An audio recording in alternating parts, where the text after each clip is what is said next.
Hello everyone and welcome to my channel, and today I'll be reading a multi-character Expositor by me. So let's get into it. Neuvillette. Now Neuvillette looked like he had a chest beneath all those things that he wore. That huge robe and many things underneath. And you were bound to uncover that one day. Especially since the two of you live together now.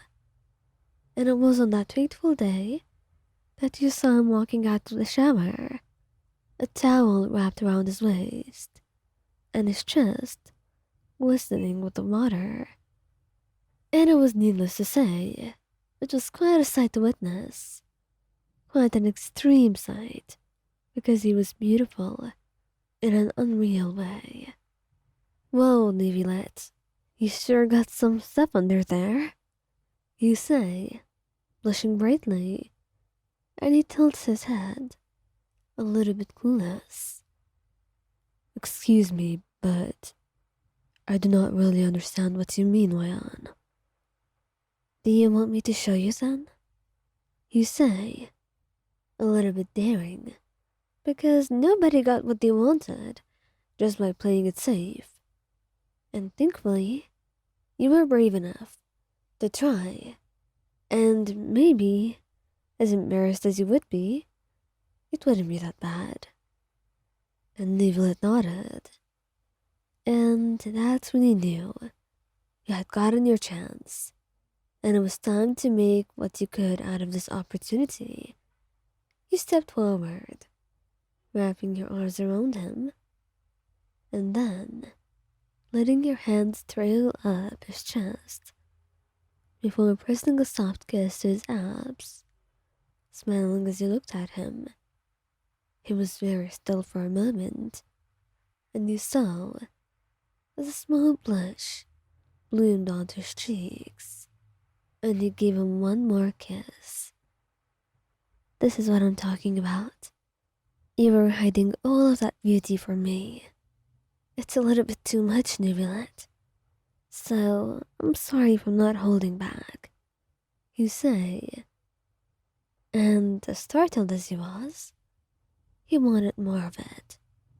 So he was not going to stop you. Instead, he's rather enthusiastic about you doing all of this, and he would let you keep it going. Wriothesley. Now, Wriothesley, his chest was admirable. It was a precious, no, luxurious chest at this point. It was one of a kind. And of course you were able to see that, for you were not blind at all. You could clearly tell that you were lucky. So, when you saw him wandering around the house shirtless just like that, unable to comprehend the power that he held over you, the power of his beautiful, amazing, profound chest. There were many words to describe it with, but none would ever be enough, you thought. And right now, as you felt like you were almost about to salivate at the sight of it, you knew you had to do something. Staring was not simply enough, and you couldn't hold it back any longer. Wesley, would you please come sit next to me? We could cuddle. You tell him.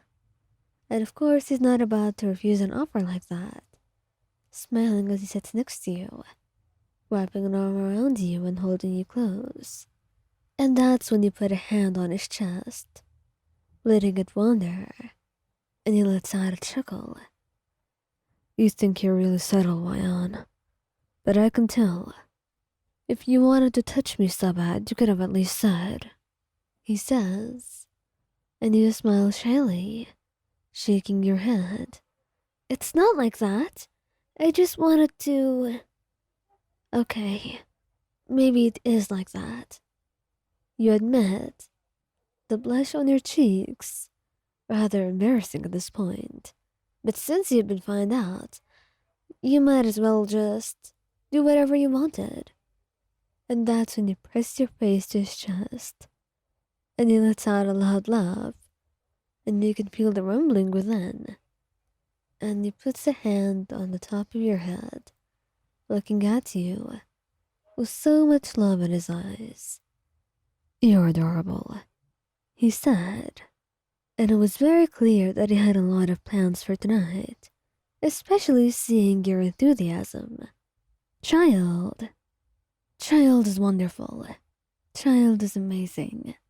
And most importantly, he is very pretty. And that's what was in your mind today. Especially when he came home to you with his shirt torn because of a fight. "Oh, darling, just wait here. I'll get you another one." You tell him, and you grab him another one and give it to him. And when he takes his shirt off to change, you can't help but stare. And he's about to put on the other shirt when he notices your gaze. And he looks at you for a couple of moments, his eyes wide, before he laughs a little bit nervously. "Oh, Ion, you're quite focused, aren't you?" he says, and you blush brightly, pouting and looking away. "Well, I may be focused, but that's for a good reason. You look very pretty right now. You know that, don't you?" You ask him, and he shrugs. But before you know it, he's holding you, wrapping an arm around your waist, and then he kisses your cheek. "You could tell me yourself, Ion, or at least try to prove it," he says, and looking into his eyes, you see a challenge, and you see an opportunity, and you decide to make a move. That's when you wrap your arms around him and press soft little kisses to his chest. He's rather startled because he never thought that you would actually do something, and he blushes a little bit before smiling, letting you do as you please, and enjoying every touch, every brush of your lips against his skin, and knowing that no matter how many times you do this, and no matter what else you do, he will always want more and more of you. Maybe because he loved you too much, so much, that he felt like there was nothing in the world that would make it enough, no matter how much he gets from you.